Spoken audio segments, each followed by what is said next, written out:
Is there anything I can support you with in refreshing or resetting yourself, your week, or anything you want to chat about specifically? So, reading. Speaking of reading, does it count if you do audiobooks? That's not reading? Not for the challenge that I'm doing. It is a physical book. Ah, okay. Yep. So I guess that's a thought I have is, I'm typically a physical book reader myself. Like I love making notes in the margin and stuff like that. So, I guess like opinion on audiobooks and like, is there a reason behind that challenge? Becky, like, are they encouraging you to read because of a connection? Like, I've heard sometimes like when you read it physically or like visually, it connects more in your brain, but maybe that depends on the type of learner you are. I don't know. Anyhow. Yeah, that's definitely part of it. You know that when we listen to audios, we can be multitasking. We can be dividing our attention, and this is a mental toughness challenge. So the mental part of it is that you sit down and you consume and you actually take in the 10 pages. So yes, getting your eyes on it, connecting it to the brain that way with the visual. And I think it's really about the fact that we divide our attention throughout the whole day as humans, that we're doing all the things. And in an audio, which I can speak for myself, when I listen to audios, I'm walking, I'm doing all these other things, talking to people, saying hi, you miss things. So I think it's really about that mental toughness to focus and have control of what I'm thinking and also doing. Mm-hmm. Yeah. How about you, Tammy? I definitely appreciate what you shared. If I'm reading too, I'm so focused that I'm jotting down notes in the column, flagging pages, because I am so focused and I'm engaged with that. And yeah, the audiobooks, I think of those when I'm going to go on a road trip. And I do, when I was working more often and driving to the office, I appreciated the commute. Like, hey, I get to take this time and I'm getting entertained by a book. But yeah, I'm driving and I, might have had a carpooler with me. So not as direct attention to what I'm listening to.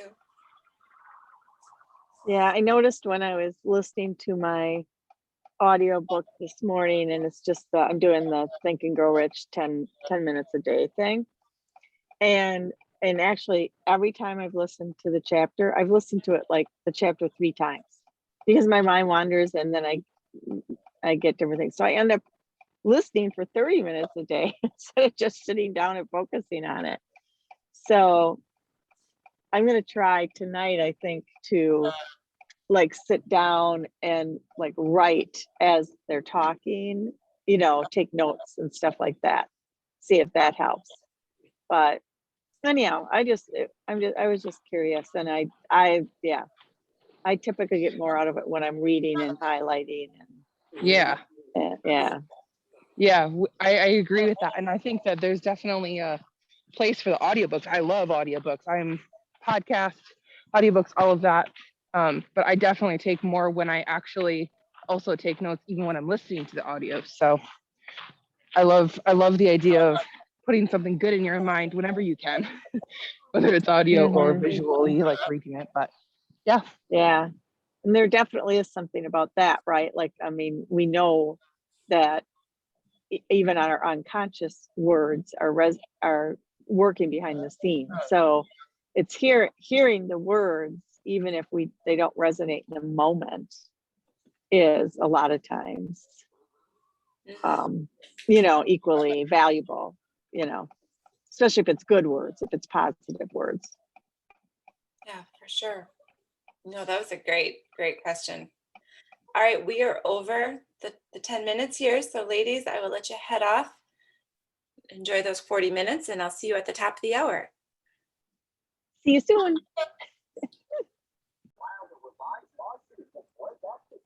Oh, so courage. Well, I actually have a courage related question for you.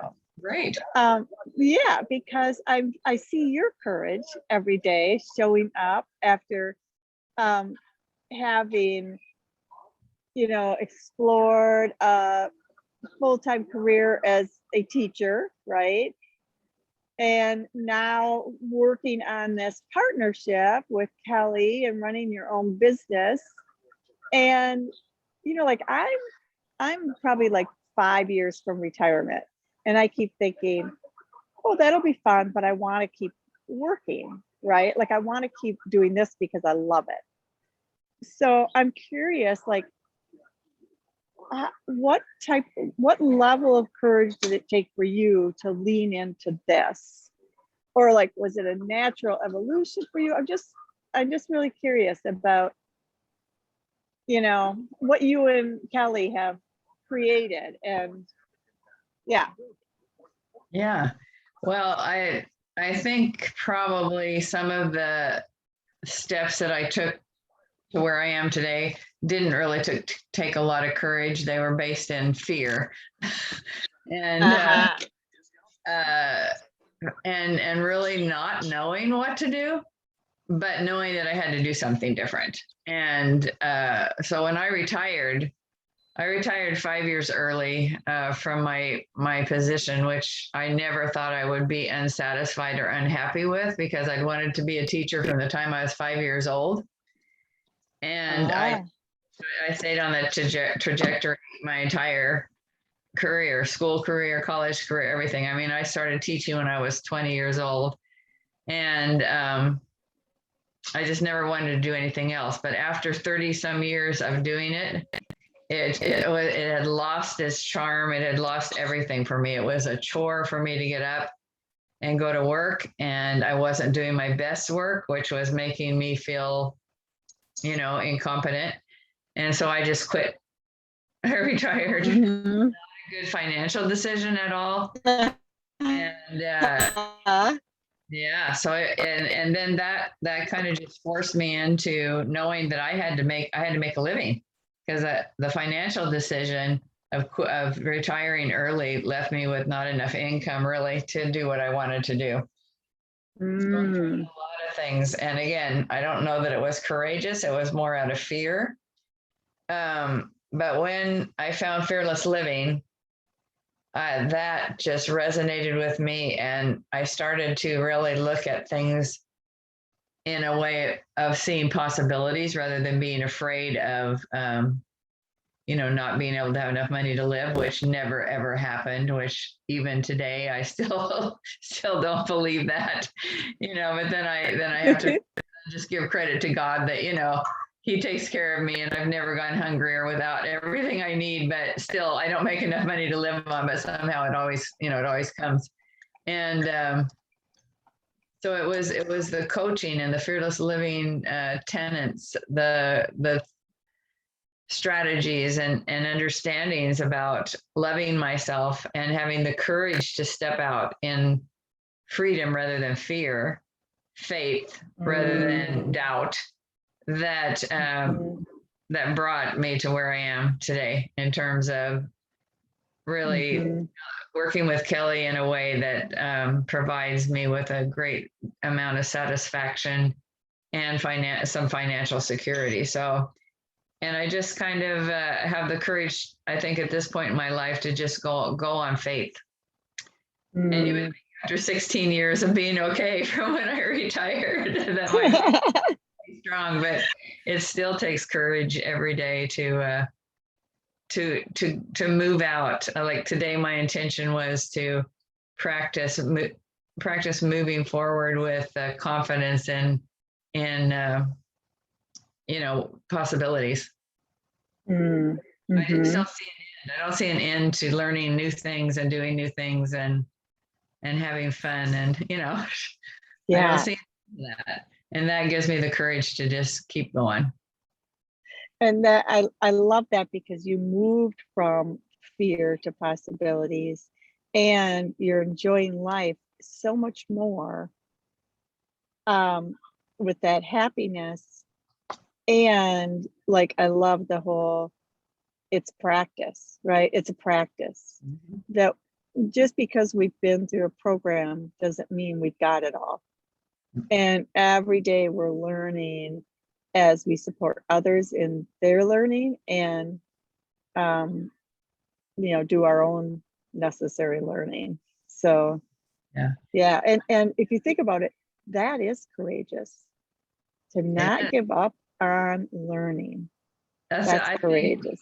I love that. I think when I try to define my passion, I have a lot of ways to define my passion, but I really believe it comes down to learning, learning new things, trying new things, just not giving up, not thinking there's not more, because there is always more, always more.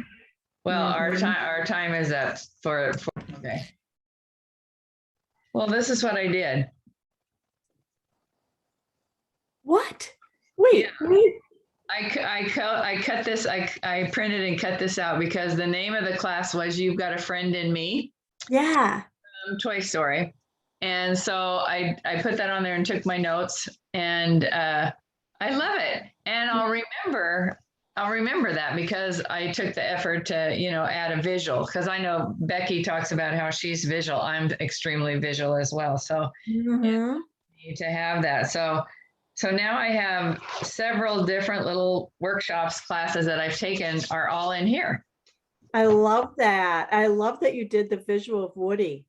Yeah. Because like August, I hardly did anything in my journal in August. I did pretty well up to that, but August is just like, bleh. Yeah. I don't know why. So again, the little goal section in here, I put down that, the good, better, best would be to stay up with my journal on a daily basis, or that would be the best. Yeah. Every other day, and good would be by the week. But that's really good enough, I love it. Yeah, similar goals, and you're practicing better than I am. Thanks for the reminder to practice. Well, that's one of the things in the language. I mean, we talk about that a lot in OPWP, but it's a whole course in Fearless Living is to take the language of expectation and turn it into the language of intention. So instead of having to, needing to, should, it's like, I'm willing to practice, I can, I could, I choose, just really, and I've been practicing that for a long time, but I still catch myself, right?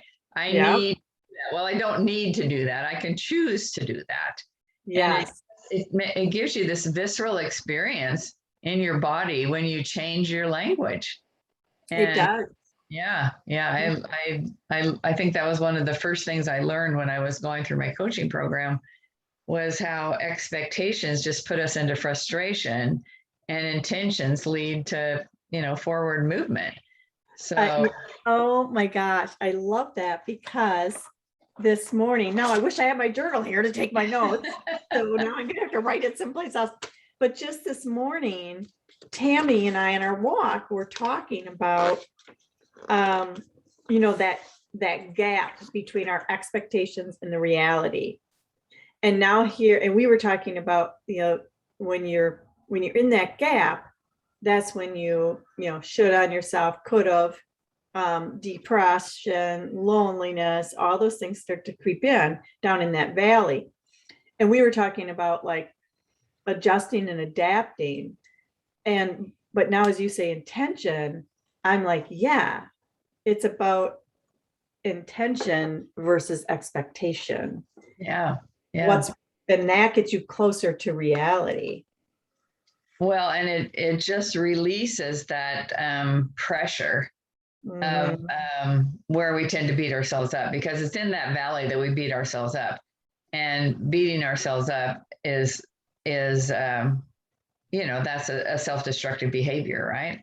I mean, it does no good at all. So by setting intentions, and like we work with our clients to recognize the difference between an affirmation, a goal, and an intention, and they all can work together.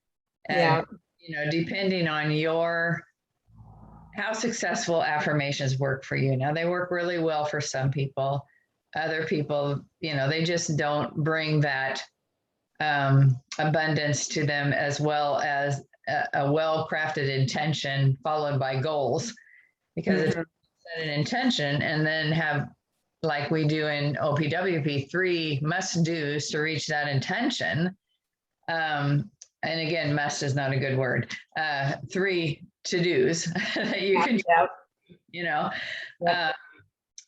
then I see myself incrementally making progress in those either small steps or sometimes a quantum leap, depending on the intention and the time frame and whatever it is.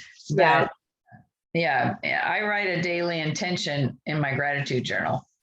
So when I write my gratitudes and for the next day, when I write my intention at the top of my journal, then my gratitudes come under that at the end of the day. And I include the 5 acknowledgements, which counteract beating myself up. Yes. Go to bed without that. Let go of that baggage, right? I love that. Yeah. So can you give me oh shoot, it's 9. I was know. looking for an example of an intention like that you have set. Yeah, I'll give you one that has to do with health, because that's something I'm very conscious of. So my intention is, my affirmation is I'm healthy with abundant energy. And then that's what I say to myself. So I stay young. And then my intention around that is that I'm working to practice habits that result in an abundance of energy. Got it. That's my intention. Then my goals are those habits. Yeah. So the intention is being willing to practice those habits. Love it. Yeah. So the affirmation is kind of always there because that's like the visual for the future. Right. That's the whole idea of what's that whole movement that's called, I can't even think what it's called now, where you're calling the universe to give you what you want. Like manifestation. Yeah, manifestations, and then I can't think of it as a whole movement, but anyway, yeah. So that's an example. And Kelly and I, in one of our little free classes, we do a whole hour on just intentions. Yeah. I've got a couple people I want to get there. Anyway, I've got to go because I've got my appointment with my VA. So have a great to see you. Yeah.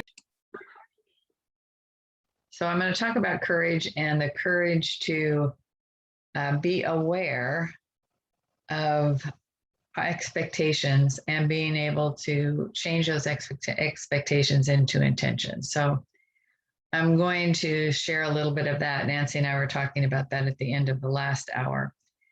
Expectations are an area that most of us, I mean, we're kind of raised with them. It's a part of our culture. Our parents expect us to get good grades. They expect us to clean our rooms. They expect us to, I mean, there's just a myriad of expectations around growing up. We place expectations on ourselves, and we also allow others to put expectations on us. What happens when we pay attention to these expectations and we make our thoughts and our words and our actions around those expectations is we may end up frustrated. We may end up angry. We may end up beating ourselves up. We're going to, be in this land of turmoil, chaos, just falling short, thinking we're not good enough. So expectations are something we want to avoid in our lives, but we want to move forward and we want to reach our goals. So the tool that we use in Fearless Living is called intentions.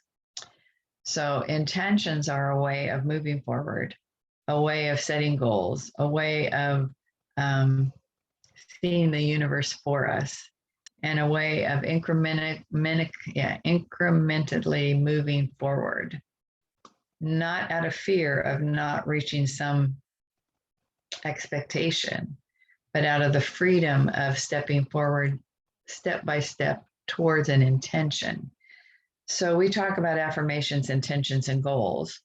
And so I'm just going to share with you an affirmation that I have about my health. And my affirmation is that I am healthy with abundant energy.